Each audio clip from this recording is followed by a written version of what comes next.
자, 8살짜리 딸이 어느 날 친구랑 싸우고 학원에서 일찍 집으로 귀가를 했습니다. 일반적으로 생각하는 부모라면 아이고 내 딸아 다친 데는 없니? 너 왜 싸웠어? 라는 말부터 건네는 거일 텐데 이건 그렇지 않았다는 거잖아요. 네, 지난해 4월 경남 창원에서 있었던 일인데요. 8살 딸 아이가 학원에 갔다가 친구와 싸우고 집에 좀 일찍 들어왔습니다. 보통은 왜 싸웠냐 이렇게 물어보는 게 보통 그럴 텐데 이 아버지는 갑자기 욕설을 하기 시작했습니다.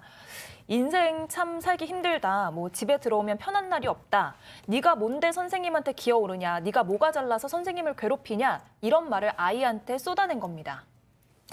딱 보셔도 지금 저 뭐야? 맥락이 왜 무슨 맥락이야? 이거라고 지금 다들 어이없어 하실 텐데.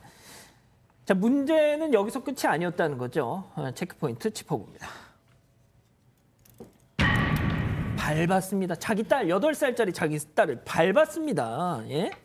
자, 이게 폭언을 했죠. 뭐 선생님 얘기를 하면서 아이한테 요구를 하니까 아이가 그것을 듣고 스스로 좀 자해를 했던 걸로 보입니다. 뭐 밴드 같은 거 갖고 와서 조르는 목을 뭐 자해하는 신용을 보이니까 이거 그 후에 다시 또 자해해봐라고 하면서 아빠가 다시 이 딸한테 발로 밟아버렸습니다. 그래서 이게 또 그러니까 또 두세 차례 더 또 헤어밴드로 이게 뭐 글을 흔들었다고 하고요. 제가 이렇게 얘기하는 게 저 딸이 있어서 제가 딸이 중학생인데 한 번도 손을 대본 적이 없거든요. 아, 그러니까 박 변호사님 딸이 제 딸이 생각나서 8살 때 뭐 7살 때 막 말 안 들을 때 있지요.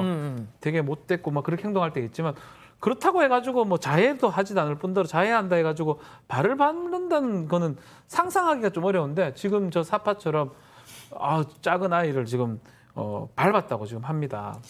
승희 의원님 보시기에 정상 아니죠?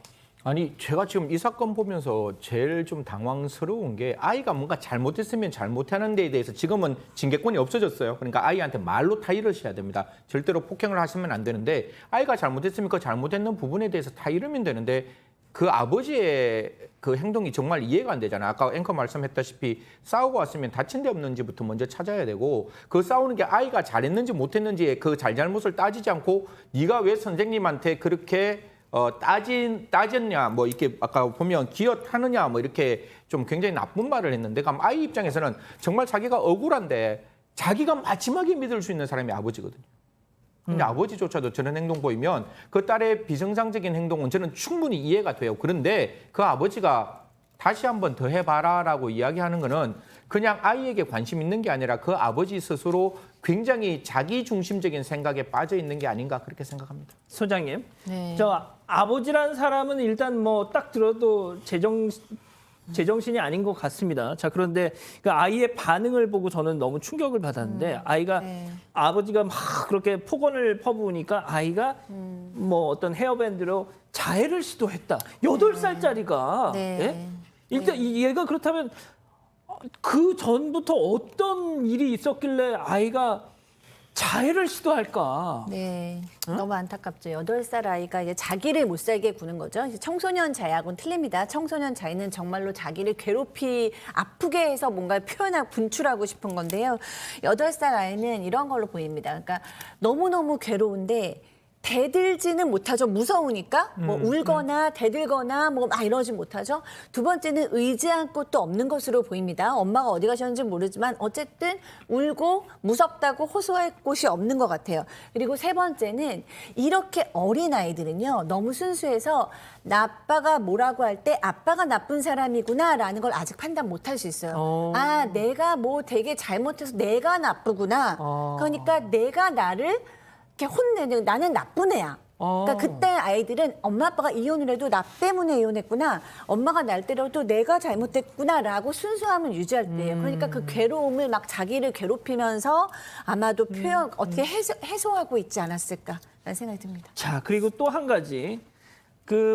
이 딸, 8살짜리 딸이 폭행을 당하던 그때 그 광경을 목격하고 있던 한 사람이 더 있었습니다. 바로 저 오른쪽 화면 오른쪽에 6살짜리 남동생이 저 모습을 보고 있었다는 겁니다.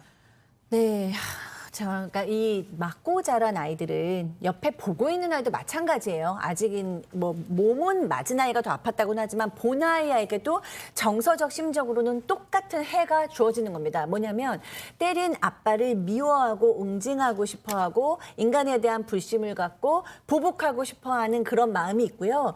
또 하나 우리가 그 맞고 자란 아이들한테 너무 안타까운 게 뭐냐면 맞고 자란 아이들이 안타깝게도 그 대를 이어서 폭력을 쓸 가능성이 맞아요. 높다는 건 수많은 연구에서 밝혀진 건데 맞습니다. 내가 맞았는데 왜 또 때리냐? 왜 그러냐면 어떤 순간에 너무 화가 나면 사람이 사람을 때릴 수도 있구나. 왜? 우리 아빠도 그랬으니까 라는 걸 무의식적으로 학습하는 거예요. 그래서 의식적으로는 안 하고 싶은데도 그 아이들이 폭력을 배울 수도 있다. 그러니까 굉장히 마음도 분노가 있고 마음도 아프면서도 저것을 보고 배웠을 학습까지도 우리가 배제할 수 없어서 너무 안타깝습니다. 박 변호사님, 네. 이 아빠라는 사람을 가만둬야 되겠습니까? 가만두면 안 되죠. 아동 학대죄가 됩니다. 이제 뭐 부모의 징계권 없습니다. 때릴 권한도 없고요. 때릴 이유도 없고요. 지금 자해했던 이런 부분들을 봤을 때 재판부에서 이 아동복지법상의 아동 학대 행위 중에 이 특히 자신의 자녀인 피해 아동들한테 신체적, 정서적 학대 행위가 너무 죄질 좋지 않다. 원래 같으면 이 아동복지법상의 아동학대 행위는 5천만 원 이하 또 5년 이하의 징역인데요. 벌금 700만 원 선고했고요. 또 40시간의 아동학대 치료 프로그램 이수하고 또 아동 관련 기간 3년간 취업 금지 명령까지 같이 내렸습니다. 자, 지금 우리 박종수님이 아빠보다 저 판사가 더 밉다라고 하셨어요. 아니 어제 이 지경을 벌였는데 벌금 700만 원밖에 선고를 안 하느냐? 자, 이유가 있습니다. 엄마하고 앞서 그 아빠란 자는 이혼을 했습니다. 동시에 아이들 양육권도 엄마가 가져왔어요. 그런데 여기서 제 남편을 처벌하지 말아주세요 하는 합의서를 제출했습니다. 이거는 제가 사건 기록을 조금 더 촘촘히 읽어봤으면 시청자 여러분들한테 좀 이렇게 쉽게 더 설명드릴 수 있는데 그냥 제가 갖고 있는 추측을 좀 말씀을 드리면 남편의 폭력성은 그 어머니에게도 분명히 존재를 했을 것이고 여기서 남편이 징역을 산다든가 더 나쁜 형량을 받으면 결국 살고 나와서 이 아이들에게 다시 해코지를 할 수 있는 가능성이 열려 있을 것 같아요. 특히 가정폭력 사건 보면 진짜 두 가지의 감정이 같이 있는 겁니다. 그 사람을 처벌하고 싶은 마음이 진짜 높은데 그 처벌하는 게 결국 사회적으로 완전히 격리하는 게 아니라 다시 사회로 들어왔을 때 그 사람이 그 보복 심리를 우리에게 베풀까 봐 그 무서운 감정이 있어서 제가 봤을 때는 그 처벌 불원의 의사표시를 했는 게 아닌가 싶기는 한데요. 그거는 이 어머니의 잘못이 아니라 이 어머니가 이 아이를 더 보호하고자 하는 생각에서 나온 게 아닌가라는 조심스러운 추측을 할 수밖에 없습니다. 자, 소장님이 짧게 좀 부탁드릴게요. 이 아이들 그 8살짜리 딸, 6살짜리 남동생 같이 소장님한테 와서 상담을 받는다 하면 어떤 조언을 좀 해주고 싶어요? 네, 저는 이 아이들 아버지를 용서해달라는 아이들의 불처벌, 과연 아이들의 마음이 이 나이 때 아이들이 그런 생각까지 할까? 그러니까 어른들이 이 아이들이 받았을 상처를 얼마큼 이해하고 있는가에 대한 좀 의구심이 있습니다. 이 아이들이 그때 맞은 거에 대한 상처를 정말 털어놓을 수 있으면 첫 번째 가장 좋고요. 그러니까 가라앉지 않도록 도와주는 거죠.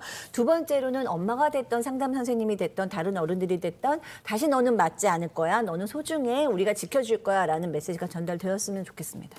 알겠습니다.